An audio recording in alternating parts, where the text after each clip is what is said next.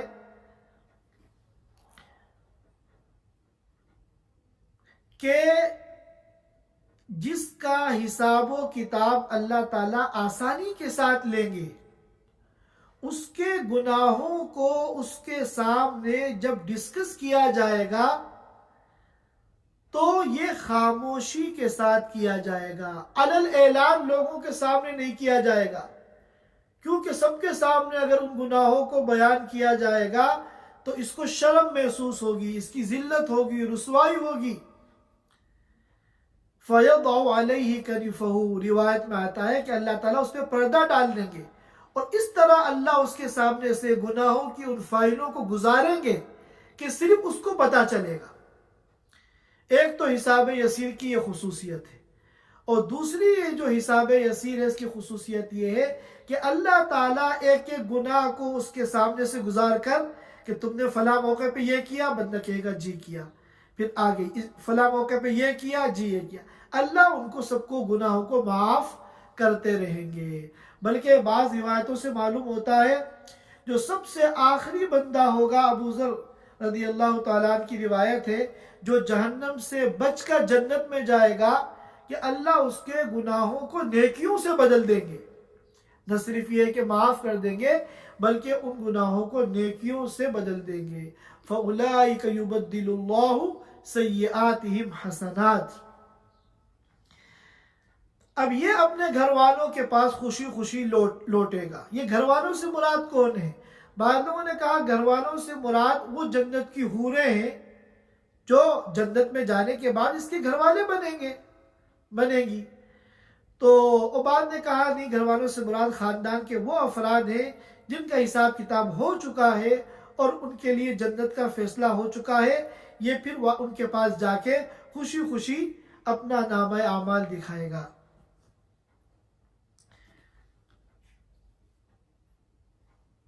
اور وہاں کہے گا فَيَقُولُ، جیسا کہ دوسرے مقام پر آیا ہے، فَيَقُولُ هَاؤُمُ اقْرَءُوا کِتَابِیَہ، دیکھو یہ میرا نامہ اعمال ہے۔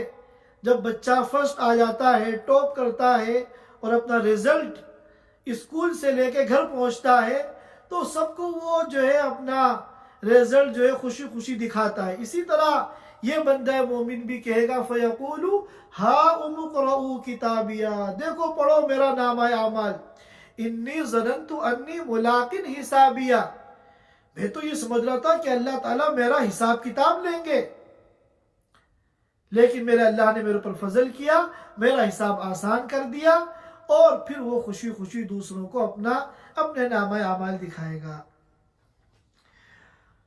اس کے بعد فرمایا وَأَمَّا مَنْ أُوتِيَ كِتَابَهُ وَرَاءَ ظَهْرِهِ، اور بہرحال جس کا نامہ اعمال اس کی پیٹھ کے پیچھے دیا جائے گا۔ اب سوال یہ پیدا ہوتا ہے کہ دوسرے مقام پہ تو فرمایا تھا وَأَمَّا مَنْ أُوتِيَ كِتَابَهُ بِشِمَالِهِ، بائیں ہاتھ میں دیا جائے گا، اور یہاں کہا جا رہا ہے پیٹھ کے پیچھے دیا جائے گا۔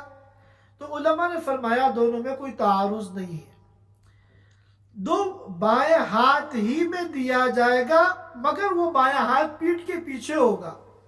پیٹھ کے پیچھے بائیں ہاتھ کیوں ہوگا؟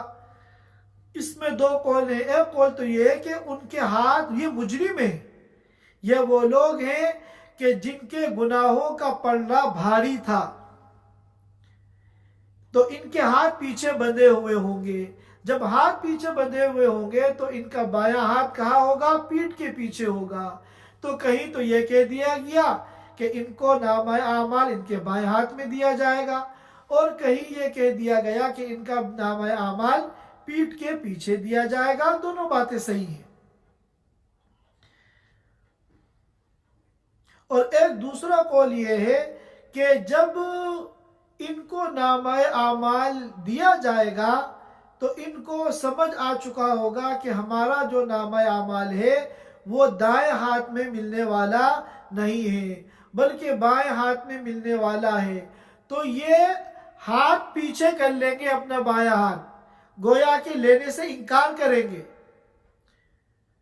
تو پیچھے ہی ان کے بائیں ہاتھ میں وہ نامہ اعمال دے دیا جائے گا۔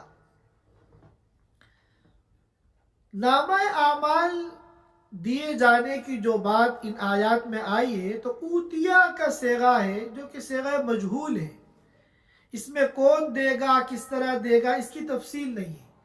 تو کئی قول ہیں، بعض نے کہا فرشتے ان کو نامہ اعمال دیں گے، بعض نے کہا کہ نہیں، اللہ تعالی اپنے شایع نشان خود ان کو نامہ اعمال دیں گے۔ اور ایک قول یہ ہے جس کی تائید بعض حدیثوں کے الفاظ سے ہوتی ہے، تطایر الصحف، کہ نامہ اعمال کو اڑا دیا جائے گا، سب کے نامہ اعمال کو لے کے فضا میں اڑا دیا جائے گا، تطایر الصحف، اور پھر اللہ کے قدرت سے ہر ایک کا نامہ اعمال اسی کے ہاتھ میں پہنچ جائے گا۔ جو اصحاب الیمین ہیں ان کے دائیں ہاتھ میں پہنچے گا، اور جو اصحاب الشمال ہیں ان کے بائیں ہاتھ میں پہنچے گا، اور وہ بائیں ہاتھ ان کی پیٹھ کے پیچھے ہوگا، کیونکہ یہ ایسا موقع ہے نامہ اعمال کی تقسیم کا کہ جس میں ہر ایک کے ہوش اڑے ہوئے ہوں گے۔ یہ آر پار کا معاملہ ہے۔ حضرت عائشہ رضی اللہ تعالی عنہا نے ایک موقع پر اللہ کے رسول صلی اللہ علیہ وسلم سے پوچھا کہ کیا قیامت کے دن آپ اپنے گھر والوں کو یاد کریں گے؟ کیا قیامت کے دن آپ اپنے گھر والوں کو یاد کریں گے؟ تو آپ صلی اللہ علیہ وسلم نے فرمایا کہ نہیں، 3 موقع ایسے ہوں گے جن میں کوئی کسی کو یاد نہیں کرے گا۔ ان 3 موقعوں میں سے ایک موقع جو اللہ کے رسول نے بیان کیا وہ یہی تھا کہ جس وقت نامہ اعمال تقسیم کیے جائیں گے، اس وقت ایسا عالم ہوگا کہ کوئی کسی کو یاد نہیں کرے گا۔ تو جس کے بائیں ہاتھ میں نامہ اعمال پیٹھ کے پیچھے دیا جائے گا، فَسَوْفَ يَدْعُو ثُبُورًا، وہ موت کو پکارے گا۔ جس طرح دنیا میں کسی پہ بڑی مصیبت آتی ہے تو وہ موت کو یاد کرنے لگتا ہے، گویا کہ واویلا مچائے گا، جیسا کہ قرآن نے دوسرے موقع پہ کہا، فَيَقُولُ يَا لَيْتَنِي لَمْ أُوتَ كِتَابِيَا، کاش کہ یہ نامہ اعمال مجھے دیا ہی نہیں جاتا، وَلَمْ أَدْرِ مَا حِسَابِيَا يَا لَيْتَهَا كَانَتِ الْقَاضِيَةَ مَا أَغْنَى عَنِّي مَالِيَا هَلَكَ عَنِّي سُلْطَانِيَا، شور مچائے گا، واویلا مچائے گا، رونا دھونا کرے گا، اور نتیجتاً وَيَصْلَىٰ سَعِيرًا، پھر اس کا ٹھکانہ چونکہ جہنم ہے، یہ جہنم میں داخل ہوگا۔ إِنَّهُ كَانَ فِي أَهْلِهِ مَسْرُورًا، یہ دنیا میں بڑے مزے کرتا تھا، دنیا میں اپنے گھر والوں میں بڑا خوش تھا۔ جو ایمان والے ہیں، اللہ کے نیک بندے ہیں، وہ تو قیامت کے دن اپنے گھر والوں کے پاس جا کے خوش ہوں گے، وَيَنْقَلِبُ إِلَىٰ أَهْلِهِ مَسْرُورًا، اور دنیا میں ان کا کیا حال تھا؟ إِنَّا كُنَّا فِي أَهْلِنَا مُشْفِقِينَ، قرآن نے ایک موقع پہ کہا کہ دنیا میں کے بارے میں انہوں نے کہا کہ ہم تو دنیا میں اپنے گھر والوں کے ساتھ ڈرتے تھے، ڈر ڈر کے زندگی گزارتے تھے کہ اپنی اور اپنے بیوی بچوں کی خواہشات کو پورا کرنے میں کہیں اللہ ہم سے ناراض نہ ہو جائے۔ اِنَّا كُنَّا فِي أَهْلِنَا مُشْفِقِينَ، بہت ڈر ڈر کے ہم زندگی گزارتے تھے۔ اب آج کل ہمارے بیوی بچے بہت سی ایسی خواہشات کرتے ہیں جو شرعاً جائز نہیں ہیں، تو ہم جو ہے اس وقت اگر اپنی اس خوشی کو دبا لیں، خواہشات کو کنٹرول کر لیں، اور اللہ کو راضی کرنے کو ہم اہمیت دیں، فوقیت دیں، تو دنیا کی زندگی تو تھوڑی سی ہماری بدمزہ ہو جائے گی، لیکن آخرت میں کیا ہوگا؟ وَيَنْقَلِبُ إِلَىٰ أَهْلِهِ مَسْرُورًا۔ اب مثال کے طور پہ اب گڑیا ہوتی ہے بنی ہوئی، اس میں آنکھ اور ناک پورا جسم ہوتا ہے، مجسمہ ہوتا ہے، تو چھوٹے بچے جو ہے فرمائش کرتے ہیں، یا بچیاں خاص طور پہ گڑیا گڈے کے کھیل کھیلتی ہیں، تو یہ تو حرام ہے، مجسمہ ہے، گناہ کبیرہ ہے۔ اب بہت سی مرتبہ ایسا ہوتا ہے کہ بچوں کی خوشی کے لیے ہم اللہ کے حکم کو توڑ دیتے ہیں، اور ان کے بارے میں کہا گیا ہے کہ یہ انہو کان فی آلہ مسرورا، یہ دنیا میں اپنے گھر والوں کے ساتھ بہت خوش تھے، ہر اپنی خواہش سے انجوائے کرتے تھے، اللہ راضی ہو یا ناراض ہو کوئی فکر نہیں کرتے تھے۔ لیکن وہ ایمان والے جو آخرت میں اپنے گھر والوں کے ساتھ خوش ہوں گے، وہ دنیا میں ڈر ڈر کے زندگی گزارتے تھے۔ انا کننا فی اہلنا مشفقین، اے اللہ ہم تو دنیا میں اپنے گھر والوں کے ساتھ ڈر ڈر کے زندگی گزارتے تھے، صرف جائز خواہشات کو پورا کرتے تھے، ہماری وہ خواہشات جن میں اللہ کے حکم کی نافرمانی ہو ہم ان کو کرنے سے ڈرتے تھے۔ انہو ظن ان لن یحور، یہ دنیا میں ایسا مگن تھے، اپنے گھر والوں کے ساتھ خوش تھے، ہر اپنی خواہش سے انجوائے کرتے تھے، اللہ کے حکم کی کوئی پرواہ نہیں کرتے تھے، گویا کہ یہ سمجھتے تھے کہ ہمیں اللہ کے پاس واپس جانا ہی نہیں ہے، حالانکہ اللہ تعالی انہو کان ان ربہ کان بہ بصیرا، کہ ان کا جو رب ہے وہ خوب اچھی طرح ان کے اوپر نگاہیں جمائے ہوئے تھا، دیکھ رہا تھا کہ یہ اپنی اور اپنے گھر والوں کی خواہشات کو پورا کرنے کے لیے میرے احکام کو توڑ رہا ہے، ایک ایک بات ایک ایک عمل سب وہاں نوٹ ہو رہا تھا۔ لہذا آج جب وقت آئے گا تو سب دودھ کا دودھ اور پانی کا پانی ہو جائے گا۔ اللہ تعالی ہم سب کو دنیا کی زندگی میں اللہ کو راضی کرنے والے کاموں میں لگنے کی توفیق عطا فرمائے، اور اللہ کی ناراضگی سے ہم سب کو بچائے، اور قیامت کے دن جب اللہ کے سامنے ہم لوگ حاضر ہوں تو ہمارا نامہ اعمال ہمارے دائیں ہاتھ میں دیا جائے اور ہمارے حساب و کتاب کو آسان بنایا جائے۔ وآخر دعوانا ان الحمدللہ رب العالمین۔ Thanks for watching. Don't forget to like, comment, share and subscribe to Al Wahid channel.